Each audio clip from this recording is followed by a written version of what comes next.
Do you ever get the feeling that you're capable of more? You know you're able to perform better, to be better, to feel more confident, to have greater understanding, and to just be the person that you want to be. When it comes to goal setting, I feel like a lot of people get it backwards and it makes it overwhelming when it really doesn't have to be. And I want you to view these habits as an act of self-love and doing what you will promise yourself to do. I guarantee that the best way to build confidence is this way, because you can trust yourself and you can trust that you can rely on what you tell yourself you're going to do. While setting objectives and the big targets does give you a sense of direction, the process of instilling positive habits has proven time and time again to be more sustainable and a more fulfilling approach to long-term success. I want to show you why embodying your habits should take precedence over just the goal setting, and I'm going to teach you exactly how to do it. Good morning. It's early. It's about 6:10 right now, and I thought I would get a little bit of a head start on the day. I've got a few things on, and I thought I would make this video a little bit differently because there was something that I wanted to talk about that felt really important when it comes to this time of year and like setting your goals and being able to accomplish all the things that you want to do without overwhelming yourself or like turning to self-sabotage. So I wanted to talk about it as we go through the day. Firstly, I'm gonna go and do some cardio. You guys know it's not my favorite, but we're doing it anyway.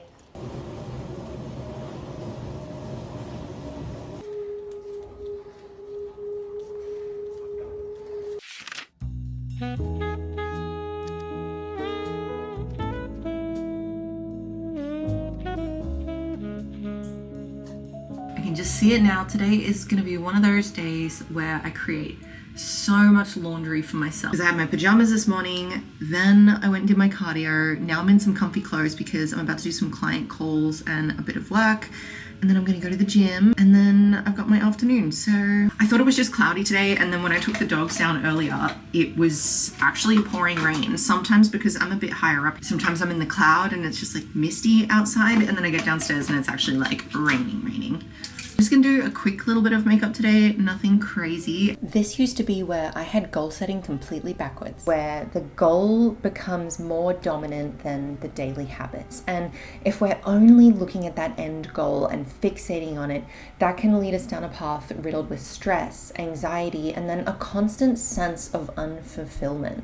The fixation on a really distant endpoint can create this like overwhelming tunnel vision, and it can make you overlook the significance of the journey itself. And moreover, I find that this tends to create a binary nature where you see things as good or bad, as black or white, as winning or failing, and overall that just hinders your well-being. Whereas if we lean more towards embodying the habits, like the sum of what it's going to take to get us to that goal, that's going to involve integrating positive behaviors into your daily life. It's going to allow you to slow down and focus on enjoying the journey rather than stressing too much on a distant destination. I think this approach nurtures consistency, it nurtures resilience, and it creates a more holistic sense of achievement. And if we can focus more on the habits that we're building into our routine, we cultivate a mindset that's centered on continuous improvement and acknowledging that growth is an ongoing process. Say who you want to be. Like, say you want to be the kind of person who goes to the gym 5 times a week, or you want to be the person who cooks and packs all their lunches with them to work. Figure out who you want to be and what those habits are. While I'm here, I wanted to say a quick little thank you to Squarespace for sponsoring today's video. They're an all-in-one website builder and host, and I use them to host my health and fitness blog, Eat, Run, Lift. Not only do they have an incredible range of tools that you would need for blogging, they also have built-in SEO tools, amazing templates that you can jump in, you can customize with your branding, drag and drop the elements where you need them. You don't even need any coding experience, but if you do have it, their platform doesn't stop you from jumping in and customizing. They also have a 24/7 customer support service team who are there whenever you need them. You can set up a free trial today to check it all out, and when you're ready to hit publish, use the URL on the screen or in the description box for a discount off your first purchase.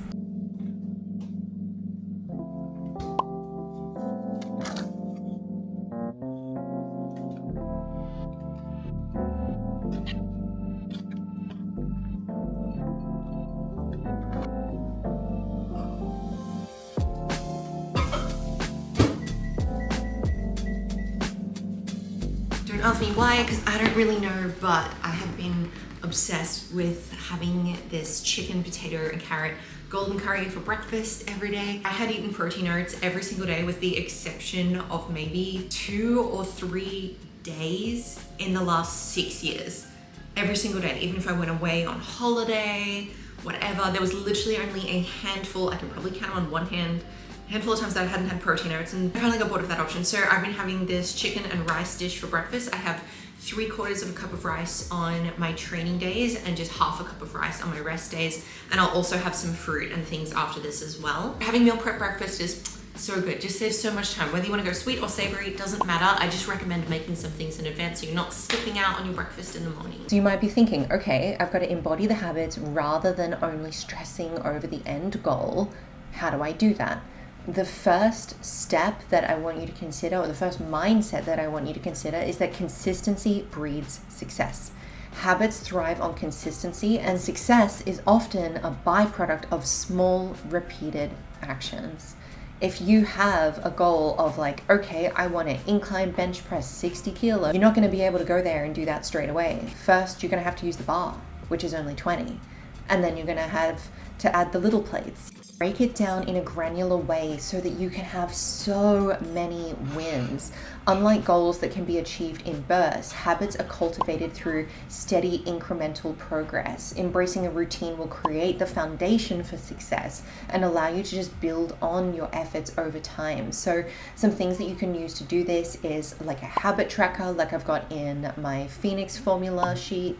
Or maybe you want to set up a calendar on the wall where you can tick things and mark them off as you go, but find a way to show yourself that you're doing the daily actions.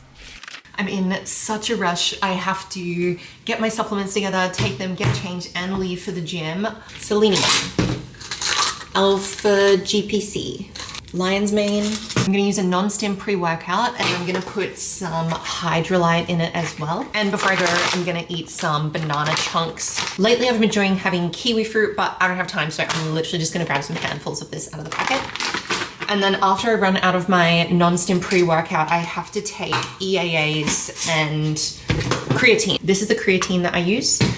These are the EAAs that I use, but these are really annoying to get in Australia. So if you're based here, I don't recommend getting this brand just because it's a pain in the butt to get. If you're in the US, get it, it's really good. I feel like the lighting in this section of my house is so bad. But anyway, look at this cutie little thing that I got. It's like a mini protein tub that I can just like attach to the external of my gym bag with the EAAs and the creatine in. But oh my God, it's so, I love anything that's mini. It's just so cute.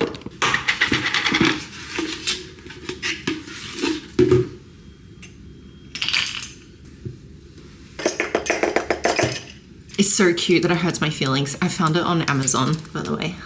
The next thing that we're going to do to embody the habits rather than being overwhelmed by the goal is focus on the process, not on the outcome. So goals are often outcome orientated, with success or failure determined only by the end result.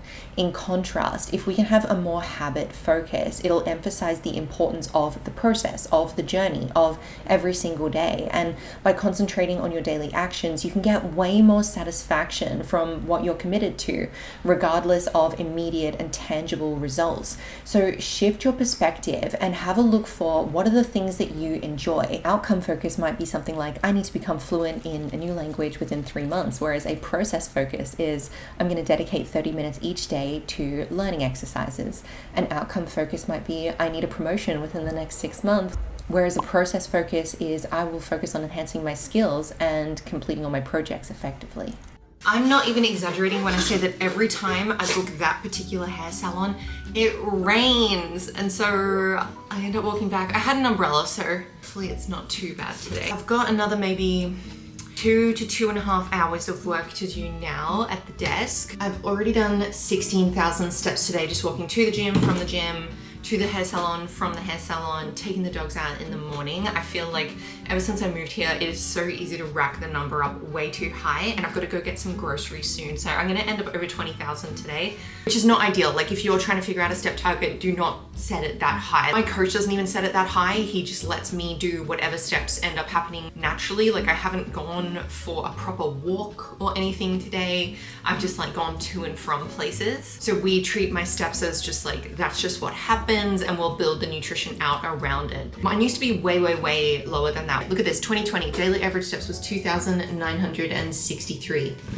Not ideal for heart health, not ideal for longevity. If you want to build yours up, I think a good amount to get it to is between ideal, you could hover like 9 to 10. A really nice amount to sit at would be like 8,000, 9,000 a day. I feel like that's pretty doable for most people. You should be able to do 8 or 9,000 steps incidentally. And by that, I mean without having to go for like a crazy, crazy long walk or anything like that. So if you want to build yours up, because building your steps up a little bit, let's say to around that like 8 to 9,000 bracket is so good for your heart health. It's so good just from a basic fitness perspective, and then of course also from a fat loss perspective, because they've shown that there is more benefit from people who move regularly throughout the day rather than just doing it in like one clump. Do you know what I mean?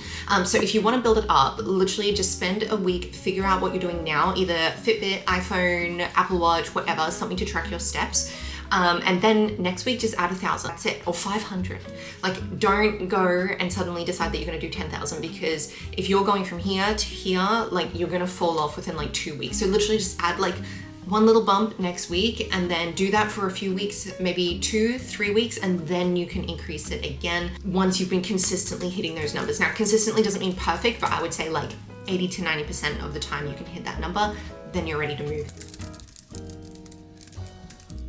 Life is inherently unpredictable and setbacks are inevitable. You'd be very, very lucky if you never have anything pop up getting between you and your goal. If we can reframe and learn to embody the habits, what this is going to do is just create resilience. You're going to learn to navigate the challenges with grace, because we're more focused on enjoying the journey, on being present through the moments. And rather than viewing obstacles as failures, setbacks now become opportunities for growth, opportunities for learning, a way to discover more about yourself, and a way to get creative and flex that muscle, learning how to adapt when situations arise. I just had to pick up a couple of things from the grocery store, and I completely forgot to film when I was in there, but to be fair, it was really, really busy. So I was trying to just get like in and out because there was only a few things I needed to get. So I have run out of the cereal that I have post-training, which is just some Crunchy Nut at the moment is what I've been going for. If you're wondering like, why the heck are you eating cereal after the gym? Food needs context, right? So my post-training meal, I have to have 100 grams of carbohydrates, 35 grams of protein. So I have my protein powder mixed into my almond milk, and I have it with this. It's just the easiest way to get those carbs. These are super, super fast digesting. And if I was gonna have rice, I'd end up needing like 2 cups of rice or something like that. And even like the amount of pasta that I would need would be so much. Speaking of pasta, I forgot to grab these out. The bag still had them sitting at the bottom. So I also got some unsweetened almond milk. This is the one that I've been using. I love having my no sugar iced teas. So I've got the peach one. I do prefer the lemon. I got some shredded iceberg lettuce and these wraps. So for context, all my carbs are pulled around my training session. So I have rice beforehand and I have this afterwards. And then the rest of the day is pretty low carb, and it's mostly fiber and protein. So I've been making a wrap that has like turkey breast, cranberry, brie cheese, which is why I got this, lettuce, red onion. I feel like I'm forgetting something else, but anyway, these wraps are really, really great if you need lighter carbohydrates in a meal. So it's 111 calories per wrap, 8 grams of protein, 4 fat, and 5.9 carb. Then I've got my turkey breast from the deli, some pasta, because for dinner tonight I'm gonna be having that meal that I show in my food prep all the time. That is the beef mince zucchini carrot cooked with pasta sauce. But I figured Alec would actually want some pasta with it because he loves pasta. So I got these ones. But I'm just gonna have mine without the pasta because it's my birthday tomorrow. So I wanna have like cheesecake or something yum tomorrow. So I'm saving my free meal for that. And then I also just got some roasted vegetable seasoning. The last thought that I wanted to leave you with is that goals often come with an expiration date. And you know, I used to do this too, and maybe you're in this space right now. You neglect all the other aspects of your well-being in the pursuit of a time-sensitive objective. Whereas if we can flip that and we can look at each day as like little opportunities to do something that's going to get us a step closer, or to make the choices that that future version of us we want is going to make, this is going to contribute to sustainable well-being. It's going to prioritize balance. It's going to prioritize self-care. And, you know, cultivating habits that promote physical, mental, and emotional health is going to make a much more long-lasting sense of fulfillment.